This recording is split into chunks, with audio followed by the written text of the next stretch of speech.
Sino ang mag-aalaga sa'yo pagtanda mo? Isang tanong na simple pero mabigat. Kasi sa totoo lang habang bata pa tayo, abala tayo sa pangarap, sa trabaho, sa paghabol sa kung ano ang kulang.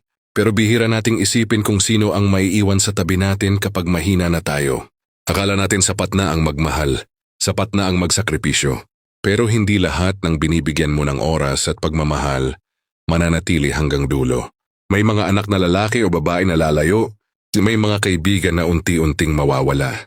At may mga taong akala mo habang buhay mong kasama, pero darating ang araw na hindi na pala. Kaya habang may lakas ka pa, matuto kang alagaan ang sarili mo. Hindi selfish ang mag-ipon, hindi mali ang maghanda, dahil balang araw ikaw at ikaw din ang unang aasahan mo. O maganda kung may mag-aalaga sa'yo. Pero mas mahalaga na hindi ka magiging pabigat kahit kanino. At kung may taong pipiliing manatili sa'yo hanggang pagtanda, ingatan mo sila. Dahil hindi lahat nabibigyan ng ganong klase ng pagmamahal. Sa huli, hindi lang ito tanong kung sino ang mag-aalaga sa'yo, kundi tanong din kung paano mo inalagaan ang sarili mo habang may panahon pa. Dahil ang pagtanda, hindi mo maiiwasan. Pero kung paano mo ito haharapin, nasa iyo na yon.